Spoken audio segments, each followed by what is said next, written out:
morning and welcome. Patriot Radio News Hour. Joe and Jason live on this Monday. May is flying by. Man, the whole year's flying by. May 22nd, Memorial Weekend. Coming up next weekend, that is my wife and I's wedding anniversaries on Memorial Weekend. So 24 years. Hopefully I won't forget. This is the problem with me remembering it today. Is by this week I'll probably forget. Hopefully not. So we're always joined on Mondays with my son. So Joey is with us today from Northwestern Mutual. You know, we've talked about him over and over and over again. You know, a great way when people are looking, okay, I've got way too much money in the bank. Where can I put it? Obviously gold and silver is a great place. But after that, what do I do with the rest of it? That's where Joey comes in. He works at Northwestern Mutual. Two great things about them. Number one, they're not a bank.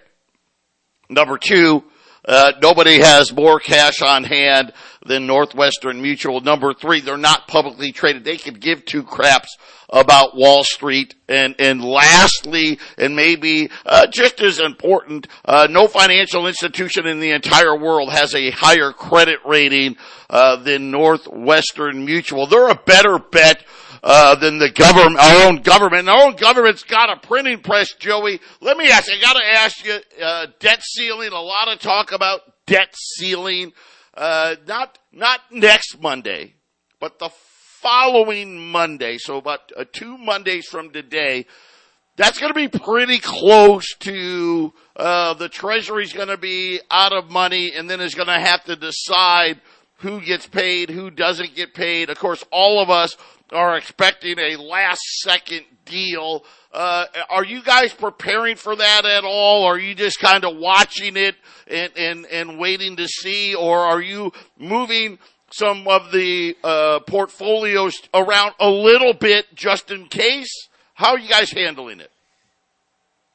Yeah, so we're handling it. We're looking at it now. I want to be honest with you. We don't know what they're actually going to do. Nobody really does. It's the government. A last-second deal is probably what they're going to do, right? But we're making sure as this is happening, as the news develops, that we've got our team of, I call them the super geeks, that are analyzing this every hour of the day to make sure that we're positioning our clients in the best spots possible. But this all comes down to establishing an investment philosophy. Right? We're rebalancing our clients' portfolios every quarter, and we're taking into account what's going on in the world. Right? So while I may not be calling you, telling you we're making XYZ change of different funds, it's happening in the background every quarter. Right? That's part of our service, and because of that, our clients are, they get to go to sleep at night knowing that we're watching on it, putting a close eye to it, right? But with all of this, growing our money, different things going on in the economy, I think the biggest thing that a lot of people aren't looking at when growing their wealth is taxes.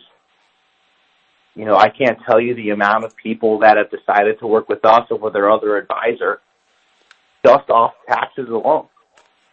You know, your guy, most investment advisors, they're really good at growing wealth. They're just like everyone else in the business, in the industry. They can grow your wealth over 5 years, 10 years.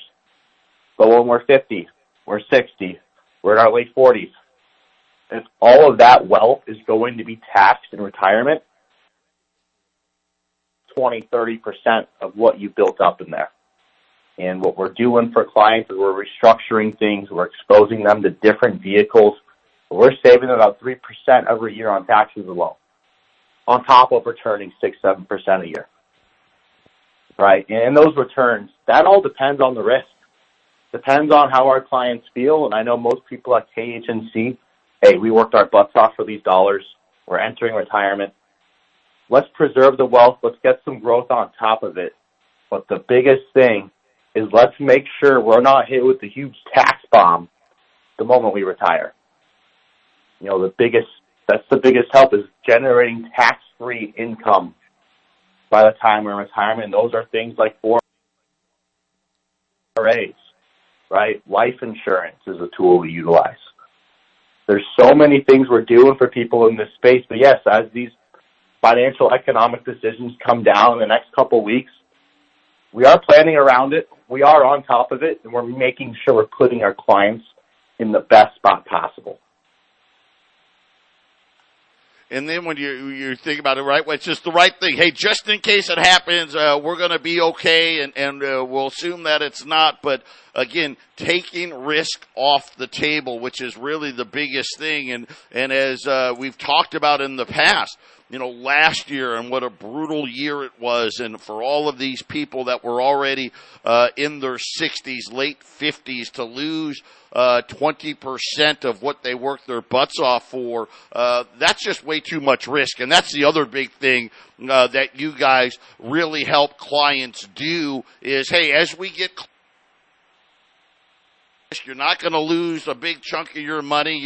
Again, nobody knows, inflation. Are we done raising rates? Are the rates going to go higher? And are we going to have to cut rates? All of these factors out there. The biggest thing is, I don't know, is age appropriate the right thing? It's one thing to take a lot of risk at 30 into your 40s, but as you mature and as you grow that nest egg, taking risk off the table while still getting growth, but just taking risk off the table is a big thing for people out there. It's a huge thing, and we'll dive into that after the break here. We'll be back with more with Joey. Don't touch that dial.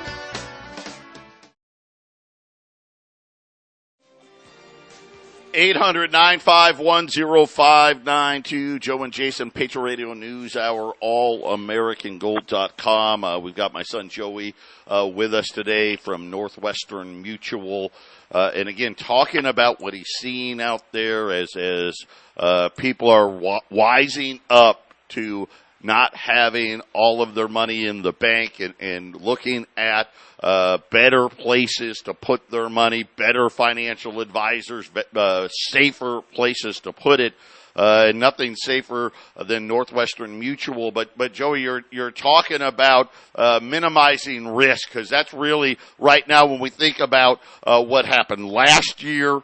Right now stocks are working really hard to stay even this year, but a lot of people are like, hey, it's just, we're waiting for that next shoe to drop. We're waiting, whether it's the end of 2023 or 2024. A lot of people out there think there's a lot more risk here in the short, and I call that short term, a lot more risk here in the short term. And that's one of the things you guys specialize in is, hey, we're going to minimize that risk. You're not going to take the big losses, but hey, and if the risk doesn't come, hey, you're still going to be putting some money away. Yeah, 100%. We're making sure we're figuring out exactly how our clients feel, and dependent upon risk is what we're going to target for returns. And with all these things coming up, there is a lot of risk on the table.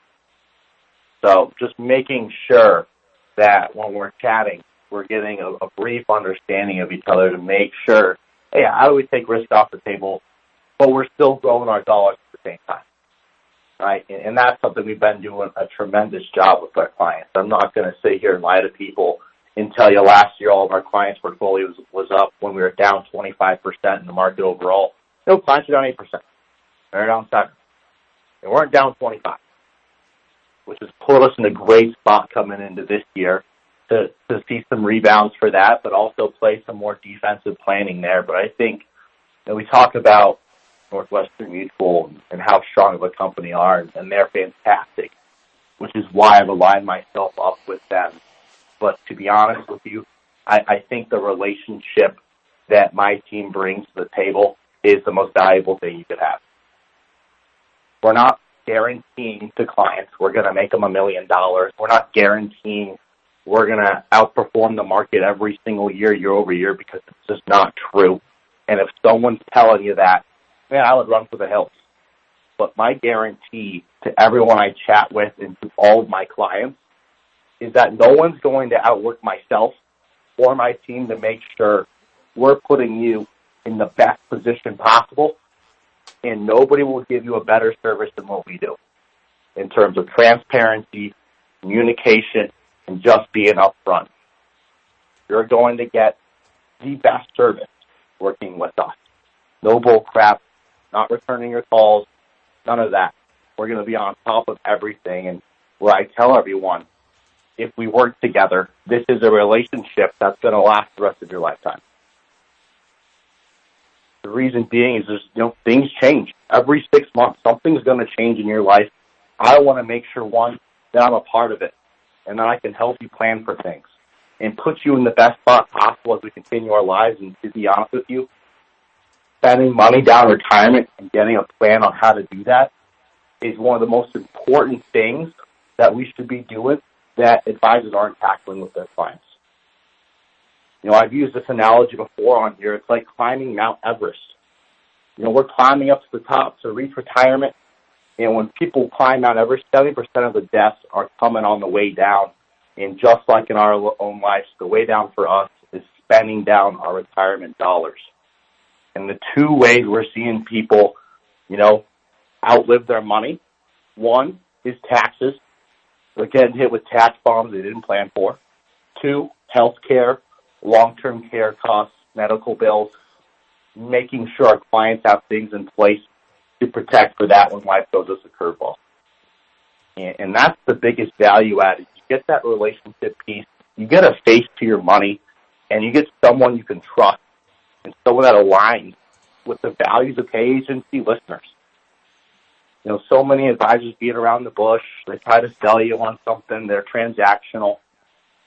I'd way much rather us have a relationship and get to know each other and decide if we're a good fit. So if you want someone that's going to be 100% honest with you and is going to work their tail off to keep your business and make sure that we have a 40-plus year relationship, then you should be giving me a call and work with my team and I, or at the very least, just get some clarity or a second free look or second review at everything you've got going on. Us reviewing 401ks, us looking at IRAs, helping people rebalance those and structure those. We don't get paid for that. And that's something we do. We do a ton of work up front for our clients. I'll probably do 5 or 10 things before even doing anything that gets me paid. And the reason why I do that is because clients see that we're going to put the work up front to keep your business.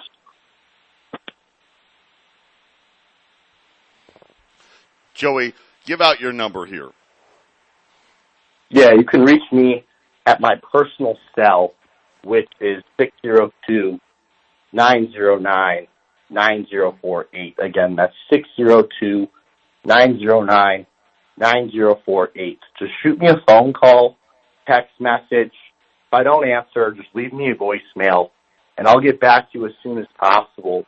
But at the very least, let's take a look under the hood.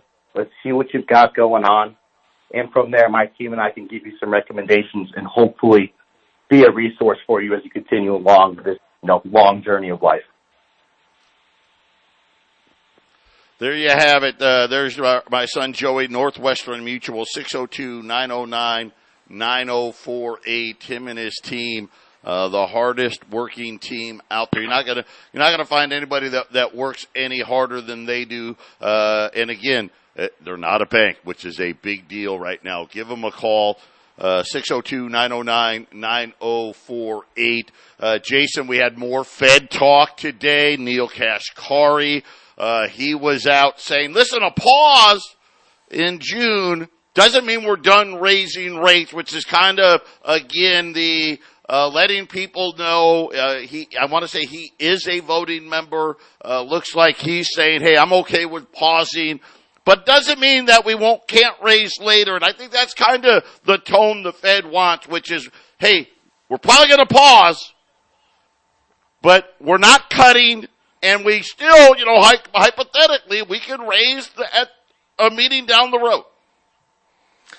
Well, I wonder if it has to do with the debt ceiling, and tell me if I'm wrong, but they had like $1 trillion. I heard they might actually just add $1 trillion to the debt automatically with whatever deal they come up with. And that money goes right into the system. And wouldn't that just be a little more inflation? And these guys have got to worry about that if the debt ceiling issue is resolved, which everybody considers it a done deal. It's going to be a last minute thing, but until it's done, these Fed guys are going to be wondering, well, if they get it done, man, and they just throw another $1 trillion on the pile, what's that going to do to the inflation? That's why they got to be pausing and waiting, Joe. Yeah, usually when we have these, because, let's face it, we've had these debt ceiling things now seemingly ad infinitum here.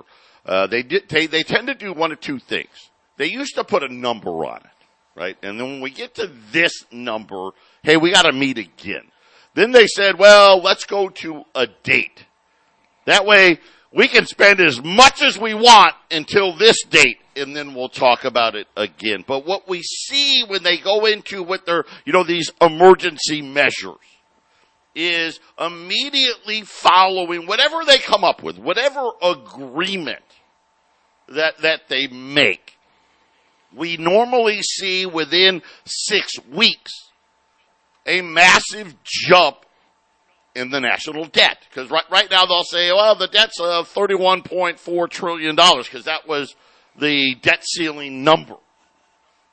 What we'll probably see when this deal is reached, okay, well, all of a sudden it just goes right to 32, right? 32 trillion and change, and because they got to pay back, all the things they didn't do, right? They didn't put money into the pensions. They played all these games, and they got to put all that money back where they found it. So you see an initial big jump, and then of course, depending on whether it's a number or a date, all of a sudden now Congress and the government goes, well, now we can just spend a bunch more money, right? Because the new debt ceilings, and I don't know what it'll be. My guess is they'll use a date because they won't like it when they say the new debt ceiling and it's 3 trillion or 4 trillion. And then they say, because when they say that, then they say, and that's expected to last until. So could you imagine if they said 35 trillion? And then said, well, that's only going to last us, till sometime in 2024, right? People will be like, wait a minute, So my guess is, Jason, they'll just go with a date and not a number. Right, and like I said, from what I was watching, these guys are saying as soon as it's resolved, $1 trillion goes on. It's like $1 trillion immediately. There's an immediate trillion that's just sitting there waiting. So to me, Joe, that's got to be okay. The people getting paid and companies getting their money, and what's that going to do to their inflation that are really trying hard to settle? And that's why they're going to say, well, we'll pause. But we got to wait and see, because who knows what the government will do if you give them 35 trillion, you give them 36 trillion, you give them 38 trillion, right, Joe? Who knows where that money's going to go? Right? They're going to spend it. Right? Yeah, they're going to spend it. I mean, I know the Republicans are trying to get some spending cuts. And of course, I'll say this. I'm shocked as of yet we haven't heard about taxes. Make no mistake about it. Taxes are done going down. Taxes are going up, and they're going up in a lot of different ways. Pensions, I just saw pensions now. The 100 largest pensions are now short $1.5 trillion. That they're saying something like 70% of these are the largest pensions. 70% of them are less than 60% funded. So, Jason, there's a lot more spending that needs to be done. And I'm like, how is this possible? They gave so much COVID money out, and really all that COVID money did was it kicked the can down the road a couple of years. That's all they got out of it, a couple of years, right? 4 years. I mean, when you talk pensions like this, Joe, it just rings my 2019 bell. I remember we just talked about all the pensions from all over the place, how short they were. And apparently, by printing 40% of all the money that's currently in circulation in 2020, bought them 3 more years past that. They got 4 years out of it, Joe. 4 years. So what's this trillion that the government's going to add? What else are they going to throw their money at? They're going to say it's the whatever package the government passes. It's probably to pay for all their shortcomings like this. And what is that going to buy us? 2 more years? Get us 2025, maybe 2026. It's bad. It's like you watch the movie and they light the fuse on the bomb. You see the fuse, and it's going to get into the box and blow up, right? It's almost like the fuse is lit, and suddenly it just starts going twice as fast, right, Joe? It's just it burns all slow, and there's all that drama. It's almost like what they're doing is just making the fuse burn faster and faster towards this economic catastrophe that's just waiting to happen. Yeah, and it's something where, as we watch all of this play out, it's going to be a very, very interesting second half of the year because of the fact that inflation, whether we like it or not, it's still hot, which really makes things complicated. The banking problem, nobody in the right, Kashkari today, nobody in the right mind is like, yeah, more bank failures are coming. Listen, they are going to happen, and there's nothing that they can really do about it. And it's going to be something where I think we're going to be setting up this next decade is going to be very different.